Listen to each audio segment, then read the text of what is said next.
नमस्कार, मैं Vinod Kumar Jatolia MM public school Dhaut की तरफ से एक बार फिर से आपका स्वागत करता हूं। प्यारे बच्चों, हम प्रश्नावली 11 का अध्ययन कर रहे हैं। पिछली जो क्लास थी उसमें हमने प्रश्नावली 11.2 के 1 से 3 तक प्रश्नों का हल किया था। आज हमारा प्रश्न नंबर 4 है, जिसमें एक सारणी हमें दी गई है और इसमें त्रिभुज का क्षेत्रफल, आधार और ऊंचाई के कुछ मान दिए गए हैं और कुछ मान हमें ज्ञात करने हैं। जब इस सारणी का जो पहला प्रश्न है इसमें आधार बराबर तो 15 सेमी और क्षेत्रफल बराबर है 87 वर्ग सेमी और आपको ऊंचाई का मान ज्ञात करना है।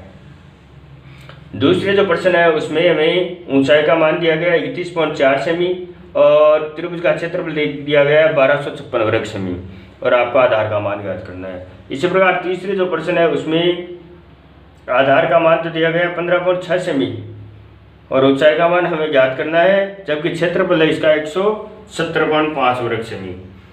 इसमें से एक मैं आपको बता देता हूं और बाकी स्वयं आपको करना है। जैसे 1 नंबर वाला है, इसमें आधार बराबर तो है 15 सेमी और ऊंचाई बराबर है, ऊंचाई हमें ज्ञात करनी है और त्रिभुज का क्षेत्रफल है,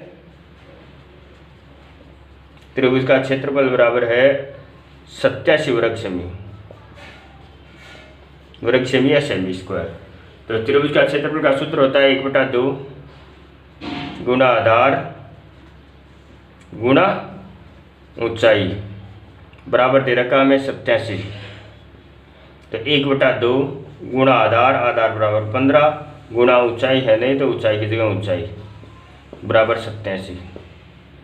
ऊंचाई याद करते हैं तो ऊंचाई बराबर 87 गुणा, ये भाग में दो तो चले गए गुणा में, 15 ऊपर गुणा में तो 15 गए भाग में, तो ऊंचाई बराबर आ जाएगी हमारी 87 को 2 से गुणा करते हैं तो 7 दूनी 14, 8 दूनी 16 और 1 17, 176/15।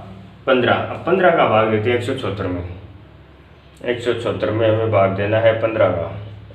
15 एकम 15, 4 उतार दिए, 15 एकम 15, 9 बज गए, पॉइंट लगा लेते हैं, 0 उतार देते हैं, 15 छक्के 90, 11.6 सेमी। इस प्रकार से ऊंचाई हमारी आ गई 11.6 सेमी। इसी प्रकार से आपको दूसरे और तीसरे प्रश्न को हल करना है। तो इसमें दूसरे प्रश्न में आपको आधार ज्ञात करना है इसी सूत्र की सहायता से और तीसरे प्रश्न में फिर से ऊंचाई ज्ञात करनी है इसी प्रकार से। तो इस प्रकार से ये प्रश्न नंबर 4 है। आगे बढ़ते हैं, हम प्रश्न नंबर 5 का अध्ययन करते हैं। प्रश्न नंबर 5 में आपको देखिए एक समांतर चतुर्भुज दिया गया है और उस समांतर चतुर्भुज में आपको कुछ मान दिए गए हैं और कुछ मान आपको ज्ञात करने। देखिए एक समांतर चतुर्भुज है PQRS। देखिए इस प्रकार से एक समांतर चतुर्भुज है।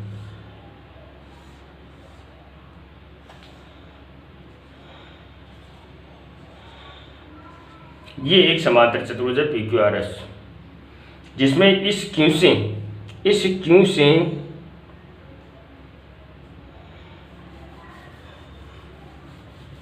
थोड़ा सा दोबारा बना लेते हैं।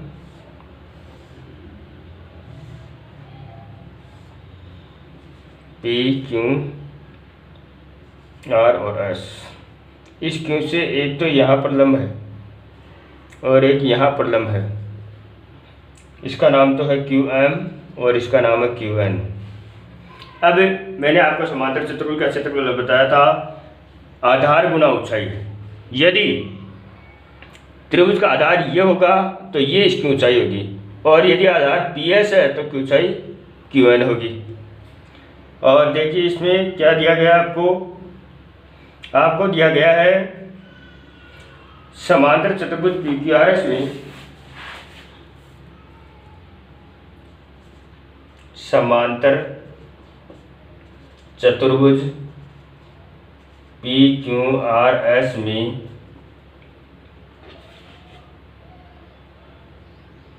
QM शीर्ष क्यू से SR की ऊंचाई है, SR की ऊंचाई तथा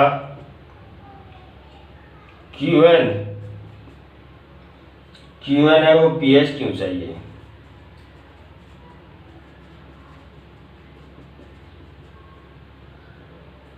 यदि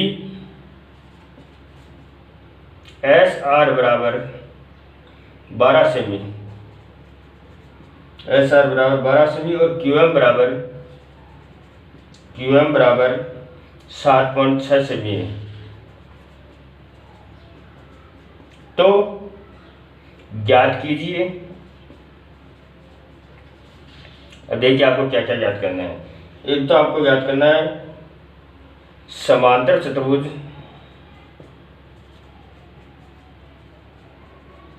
पी क्यू आर एस का क्षेत्रफल, और 2 नंबर में आपको ज्ञात करना है क्यू एन यदि बी एस बराबर 8 सेमी हो।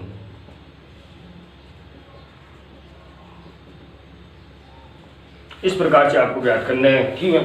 एक तो ज्ञात करना है इस समांतर चतुर्भुज पी क्यू आर एस का क्षेत्रफल।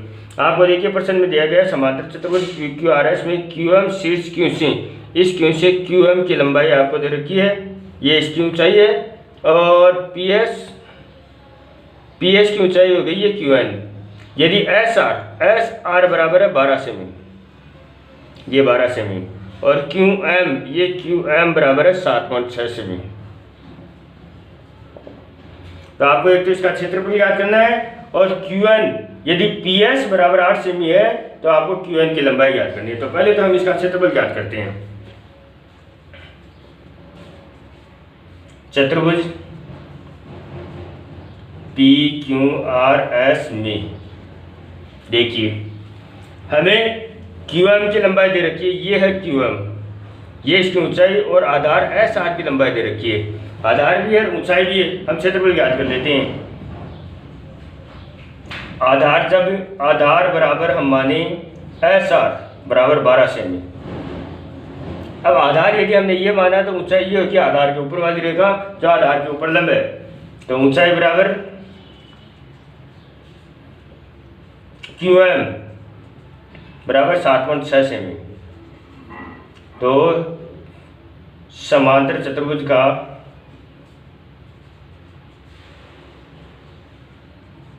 क्षेत्रफल बराबर होता है आधार गुणा ऊंचाई, आधार गुणा ऊंचाई। तो क्षेत्रफल याद कर लेते हैं। तो आधार बराबर तो 12 गुणा ऊंचाई बराबर 7.6, दोनों को हम गुणा कर देते हैं।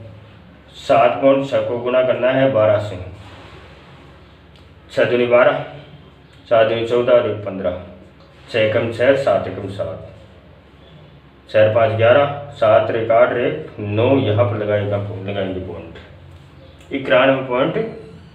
91.2 वर्ग सेमी। अब हमें क्षेत्रफल तो आ गया।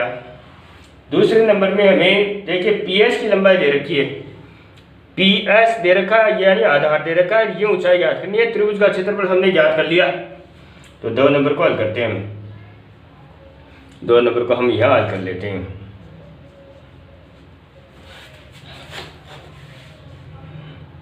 तो यहाँ पर हम लिखेंगे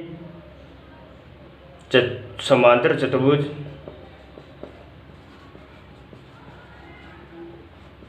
पी क्यू आर एस में आधार बराबर, अब आधार ले रहे हैं पी एस, आधार बराबर पी एस बराबर हमें दे रखा है देखिए यहाँ पर 8 सेमी।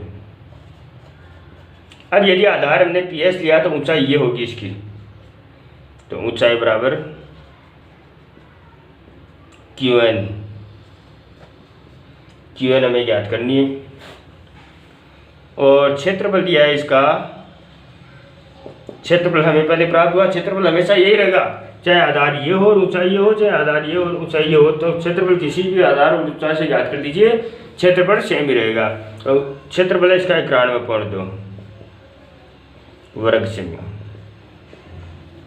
क्षेत्रफल का सूत्र होता है आधार गुणा ऊंचाई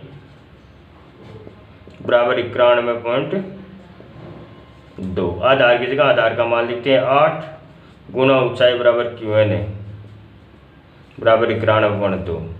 तो QN बराबर हमारे पास में आ जाते हैं 91.2/8।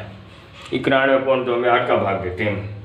91.2 में हम भाग देते हैं 8 का। 8 एकम 8 बच गया, 1 उतार देते हैं। 8 एकम 8 उठाते हैं तो 3 बचते हैं। ये पॉइंट यहाँ उतारते हैं, 2 यहाँ उतार देते हैं। 8.832 11.4 सेमी। इस प्रकार से हमें QN की लंबाई भी ज्ञात हो गई। इस प्रकार से हम क्षेत्रफल और आधार से ऊंचाई ज्ञात कर सकते हैं, और क्षेत्रफल और ऊंचाई से हम आधार ज्ञात कर सकते हैं। आगे प्रश्न नंबर 5 देखिए। प्रश्न नंबर 5 क्या कहता है? प्रश्न नंबर 5 कहता है कि एक समांतर चतुर्भुज हमें दिया गया है ABCD, और जिसमें कुछ ऊंचाइयां हमें दे रखी है। चतुर्भुज का क्षेत्रफल भी दे रखा है और कुछ ऊंचाइयों का मान हमें ज्ञात करना है। यह प्रश्न आपको स्वयं हल करना है, जिसकी PDF या फोटो में आपको उपलब्ध करवा दूंगा। प्रश्न नंबर 7 में देखिए क्या कहता है। प्रश्न नंबर 7 कहता है कि एक समकोण त्रिभुज है ABC, जिसमें A समकोण है। देखिए किस प्रकार से प्रश्न है।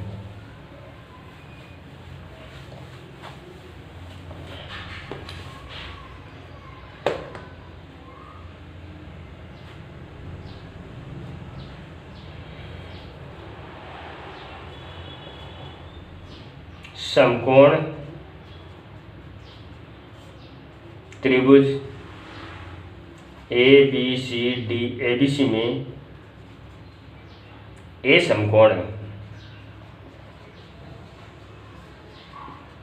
यानी एक समकोण त्रिभुज दिया गया है हमें, जिसका कोण A समकोण है।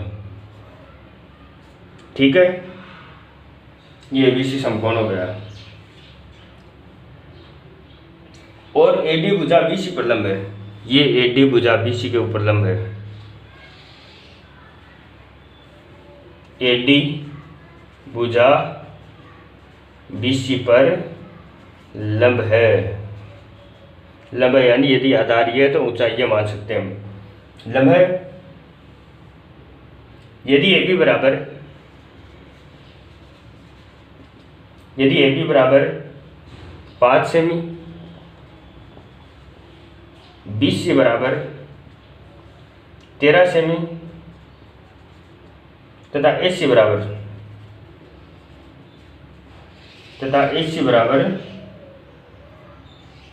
12 सेमी है, तो त्रिभुज ABC का क्षेत्रफल ज्ञात कीजिए तथा AD की लंबाई भी ज्ञात कीजिए।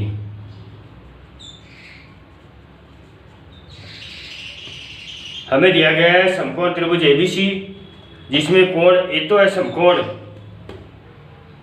और AD भुजा BC के ऊपर लंब है।